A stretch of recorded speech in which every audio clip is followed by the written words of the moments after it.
Apartheid di Afrika Selatan. Assalamualaikum warahmatullahi wabarakatuh. Hai teman-teman, pada kesempatan kali ini, di video ini, saya dan teman-teman saya akan menjelaskan apa sih apartheid di Afrika Selatan itu. Politik apartheid di Afrika Selatan yang dilakukan oleh pemerintahan minoritas kulit putih berlangsung pada tahun 1948 sampai 1984, di mana pada saat itu ras sangat mempengaruhi seseorang dalam mencari pekerjaan, penggunaan fasilitas, pendidikan, tempat tinggal, dan kenyamanan yang lain. Istilah apartheid pertama kali digunakan oleh orang-orang Belanda yang lahir di Afrika Selatan. Istilah tersebut mengandung arti pemisahan, di mana pemisahan itu terjadi antara orang-orang Belanda yang berkulit putih dan orang-orang Afrika yang berkulit hitam. Kemudian istilah tersebut berkembang menjadi kebijakan politik. Terbentuknya pemerintahan Afrika Selatan. Pada abad ke-15, kawasan Afrika Selatan telah disinggahi oleh bangsa-bangsa dari Eropa. Pada tahun 1552, Jan van Rietvlei dan 90 orang lainnya mendarat di kawasan Afrika Selatan setelah menempuh perjalanan jauh dari Belanda. Nah, kemudian mereka menetap di kawasan tersebut dan terkenal dengan sebutan bangsa Boer. Nah, setelah mereka menempati kawasan tersebut, mereka banyak sekali mengalami berbagai macam masalah. Salah satunya masalah diskriminasi rasial, di mana penduduk asli bangsa Afrika Selatan yang berkulit hitam memiliki status di bawah bangsa-bangsa berkulit putih, yaitu bangsa dari Belanda.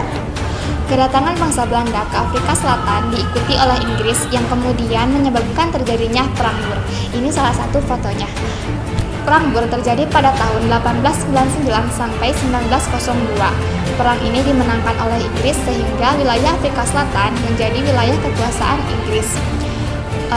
Sedangkan bangsa Boer mengundurkan diri ke utara yang kemudian mendirikan dua negara baru, yaitu Orange Free dan Transvaal. Sedangkan Inggris juga mendirikan negara baru, yaitu Cape dan Natal. Pertentangan kedua negara tersebut terus berlangsung meskipun kedua negara tersebut telah mendirikan negara masing-masing. Hingga akhirnya kedua negara tersebut dapat dipersatukan oleh Inggris dan dijadikan negara persemakmuran atau dominion dengan nama Uni Afrika Selatan, dan presiden pertamanya yaitu Hendrik Verwoerd. Politik apartheid. Di Afrika Selatan, di bawah kepemimpinan Hendrik Verwoerd yang menjalankan politik perbedaan antara warna kulit putih dan warna kulit hitam, atau yang dikenal dengan sebutan apartheid. Politik ini mengistimewakan orang yang berkulit putih dan menanaktirikan orang yang berkulit hitam. Hal ini untuk menjalankan pemerintahannya, Presiden Hendrik Verwoerd mengeluarkan serangkaian kebijakan.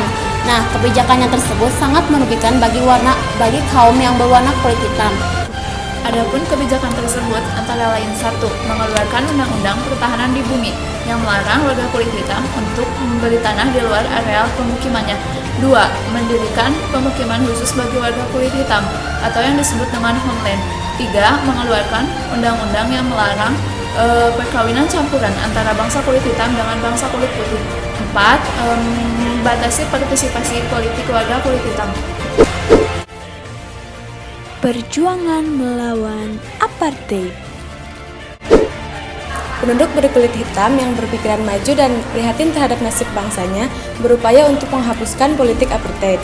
Tokoh-tokoh tersebut antara lain adalah Nelson Mandela yang mendirikan American National Congress atau ANC, dan Uskup Agung Desmond Tutu yang mendirikan United Democratic Front atau UDF.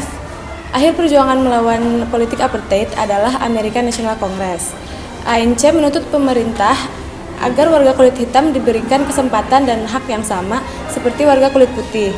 Namun, usulan itu ditolak. Bahkan, Parlemen Afrika Selatan menentukan hukum yang menghapuskan hak untuk warga kulit hitam. Pada tahun 1961, Nelson Mandela menggalang aksi menuntut karena adanya persamaan hak sekaligus penghapusan apartheid. Aksi ini ditanggapi oleh pemerintah dengan menangkap dan menjebloskan Nelson Mandela ke penjara pada tahun 1962 dan kembali dibebaskan pada tanggal 11 Februari 1990. Pembebasan Nelson Mandela membawa dampak positif terhadap penghapusan apartheid. Untuk pertama kalinya pada tanggal 12 Mei 1990, Presiden Afrika Selatan mengadakan perundingan dengan pemerintah ANC untuk penghapusan undang-undang rasial. Dan pada tanggal 17 Juni 1990, pemerintah de Klerk menghapuskan pemerintah darurat Afrika Selatan. Reformasi Afrika Selatan. Pada tanggal 21 Februari 1991, pemerintah de Klerk mengumumkan penghapusan sistem politik apartheid yang sekaligus juga menghapus ketiga undang-undang yang memperkuat sistem apartheid tersebut. Dan pada pemilu multirasial pertama, yaitu pada 26 sampai 28 April 1994, Partai ANC yang dipimpin oleh Nelson Mandela mengungguli suara. Hingga pada tanggal 9 Mei, Nelson Mandela terpilih sebagai Presiden Afrika Selatan. Dan dengan wakilnya yaitu Thabo Mbeki. Nelson Mandela, jika kita lirik dari sosoknya, beliau adalah sosok pemimpin yang sangat besar yang telah membukakan jalan bagi generasi berikutnya untuk membangun Afrika Selatan yang demokratis.